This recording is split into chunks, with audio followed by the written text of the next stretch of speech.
Hi, I'm John Green, and this is Crash Course Big History, in which we'll be looking at the history of, everything. I'm talking about 13.8 billion years, from the Big Bang to now. I mean, in this series, we are literally going to attempt to tell you the story of what Douglas Adams famously called life, the universe, and everything. Mr. Green, that's not history. That's science, and science is for nerds. Oh, me from the past. Things would be so much easier for you if you would just accept that you are, in fact, a nerd, and that's okay. I mean, look at this picture, dude. Anyway, academics often describe history as all the stuff that's happened since we started writing things down, but they only start there because that's where we have the best information. And yeah, I think that the advent of writing was a huge deal, obviously, but as a start date for history, it's totally arbitrary. It's just a line we drew in the sand and said, okay, history begins now. In big history, we're gonna start history when it really starts, at least we think, at the creation of the universe, and we're gonna end that story where it ends.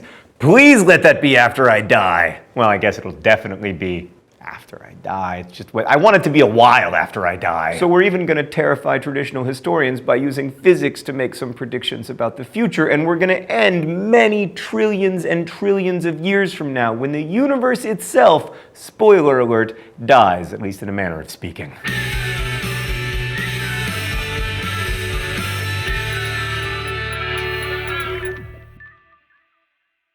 Hey! I'm not John. If you're thinking we look a little bit the same, that's because we're brothers. I'm Hank. Anyway, if you want to learn the 13.8 billion year history of the universe in the same amount of time that we usually cover the 238 years of American history, you're not going to get the same resolution. Of course, knowing the names and dates of American history is important, but we just can't do that in big history. There are much broader historical questions in the story of the universe that can only be explored by zooming out to the ultimate scale. As you zoom out, you see a lot more of the picture. The details get a little fuzzy, but we quickly realize that history is everything. Cosmology, geology, biology, social sciences, literature, physics, everything. You might think that such a scale would be filled with way too much detail, but the amount of detail an answer requires depends on the nature of the question. Some questions can only be explored by zooming out. That is what big history does. Speaking of zoomed out, this is Earthrise, one of the most famous photographs of all time. William Anders, an Apollo astronaut, took it in 1968.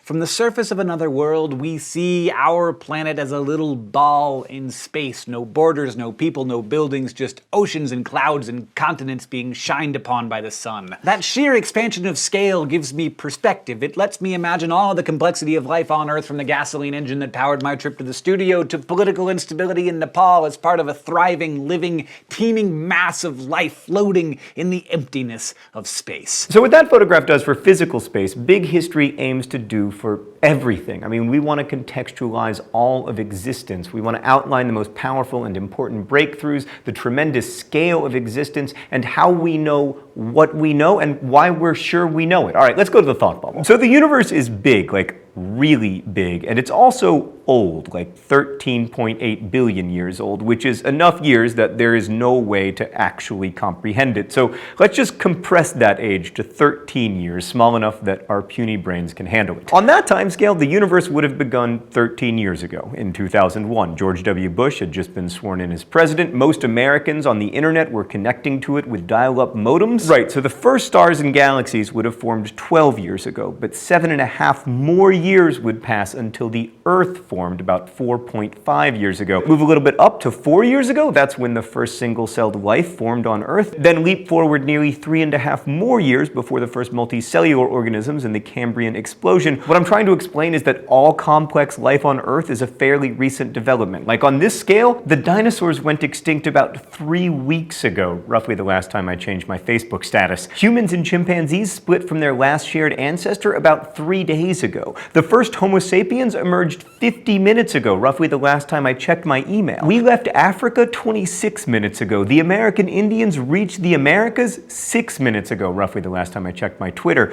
We invented agriculture 5 minutes ago. Ancient Egypt 3 minutes ago. The Black Death 24 seconds ago. The Industrial Revolution 6 seconds. World War I 2 seconds. The Cold War, the first man on the moon, your birth, the internet, the Big Bang, all within the last second. But in many other ways, complex life and humanity are exceptional. Thanks, Thought Bubble. Also exceptional, by the way, the Mongols.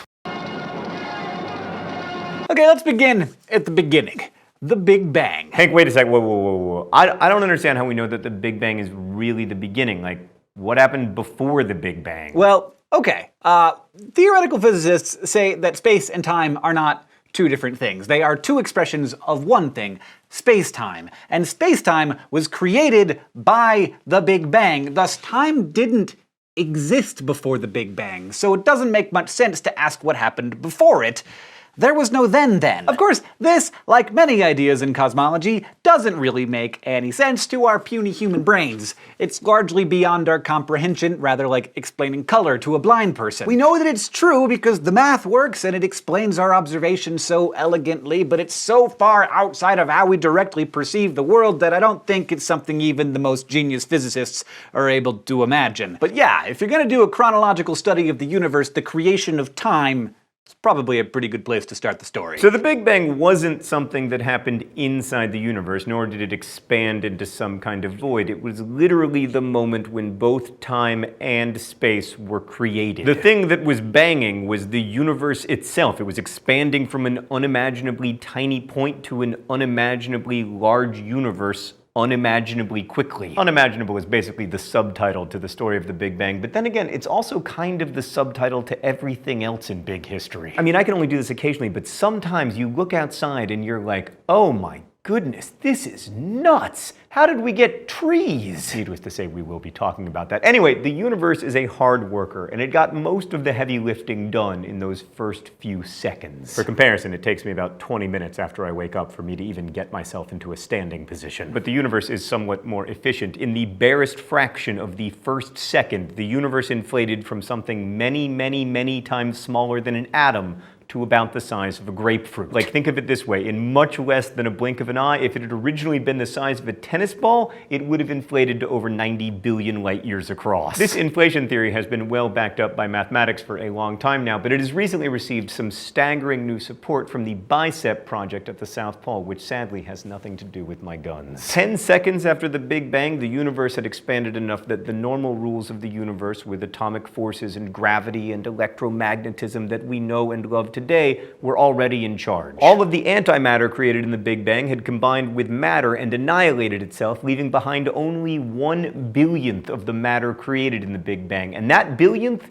is everything. And I mean everything. Every grain of sand, every blueberry you will ever eat, every star that you will ever see, everything. We've already tried to understand how big a billion is, but just pause to think about that.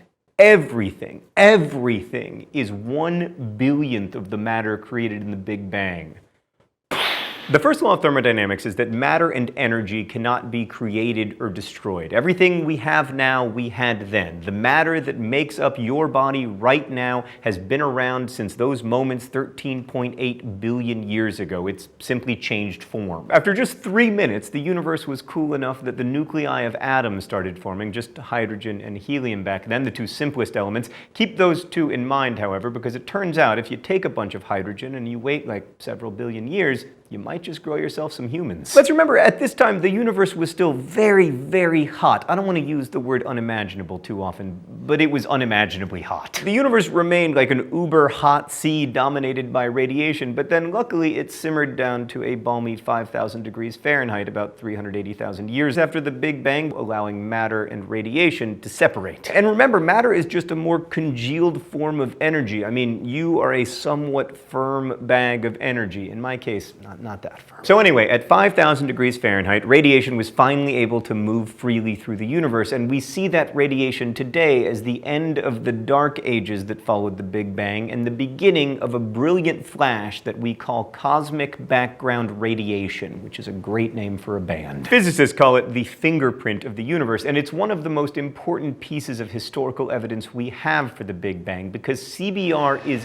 everywhere. Tune your radio to a frequency that doesn't have a station, a portion of the static you hear is actually that cosmic background radiation being picked up by your radio. So you can literally hear the universe in its infancy. Sometimes it can be tricky to know what's true, especially when we're talking about stuff that happened so far in the distant past. That is why we created Science, that elegant system for sorting out the facts from the fertilizer. So just using your limited human senses, you might come to the same conclusion as 19th century scientists, that the universe is static, eternal, and infinite.